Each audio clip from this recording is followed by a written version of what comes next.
അഷ്റഫുൽ ഖൽഖ് സല്ലല്ലാഹു അലൈഹി വസല്ലം നിങ്ങൾ പറഞ്ഞു,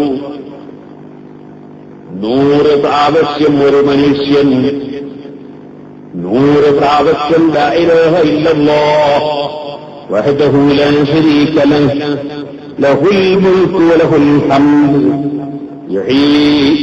ലഹുൽ മുൽക്കു വലഹുൽ ഹംദ് വഹുവ അലാ കുല്ലി ശൈഇൻ ഖദീർ. യുഹീവയുമീത്ത് കൂട്ടിയിട്ട് സുബ്ഹിന്റെ ശേഷം 10, മഗ്രിബിന്റെ ശേഷം 10 നമ്മൾ ചൊല്ലാറുണ്ട്. ഇത് അതല്ല പറയുന്നത്. 100 പ്രാവശ്യം ലാ ഇലാഹ ഇല്ലല്ലാഹു വഹ്ദഹു ലാ ശരീക ലഹു ലഹുൽ മുൽക്കു വലഹുൽ ഹംദ് വഹുവ അലാ കുല്ലി ശൈഇൻ ഖദീർ. അങ്ങനെ ഒരു ദിവസം ഒരു മനുഷ്യൻ ചൊല്ലിയാൽ ആ മനുഷ്യനെ സംബന്ധിച്ച് നബി സല്ലല്ലാഹു അലൈഹി വസല്ലം പറയുന്നു, 10 അടിമകളെ 10 അടിമകളായ മനുഷ്യന്മാരെ അവൻ മോചിപ്പിച്ച പ്രതിഫലമാണ്. ഒരടിമയെ മോചിപ്പിച്ചാൽ പ്രതിഫലം എത്രയാ സുഹൃത്തുക്കളെ? 10 അടിമകളെ മോചിപ്പിച്ച പ്രതിഫലമാണ്. അതിന്റെ പുറമെ 100 പ്രതിഫലം അവന് രേഖപ്പെടുത്തുകയാണ്. അതിന്റെ പുറമെ അവന് 100 തെറ്റുകൾ പൊറുക്കപ്പെടുകയാണ്.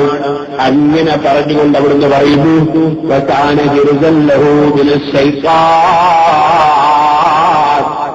അവൻ ആ ദിവസം രാവിലെ ലാ ഇലാഹ ഇല്ലല്ലാഹ് വഹ്ദഹു ലാ ശരീക ലഹു ലഹുൽ മുൽക്കു വലഹുൽ ഹംദു വഹുവ അലാ കുല്ലി ശൈഇൻ ഖദീർ.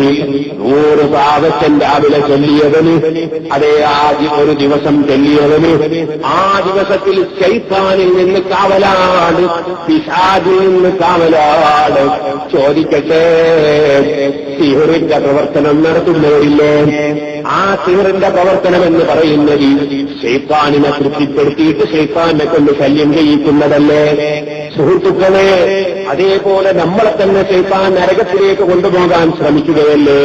ശൈത്താൻ നമ്മളിൽ സ്വാധീനം ചെലുത്തുകയല്ലേ? ആ ശൈത്താന്മാരിൽ നിന്നൊക്കെ നമുക്ക് കാവല് കിട്ടാൻ പ്രത്യക്ഷനാണ് 100 പ്രാവശ്യം ലാ ഇലാഹ ഇല്ലല്ലാഹു വഹ്ദഹു ലാ ശരീക ലഹു ലഹുൽ മുൽക്കു വലഹുൽ ഹംദ് വഹുവ അലാ കുല്ലി ശൈഇൻ ഖദീർ. അത് പറഞ്ഞുകൊണ്ട് നബി സല്ലല്ലാഹു അലൈഹി വസല്ലം പറയുന്നു, അവനേക്കാൾ വലിയ സൽക്കർമ്മം അവനീ ചെയ്ത കർമ്മം ചെയ്തവനല്ലാതെ ചെയ്യാൻ സാധ്യമല്ല.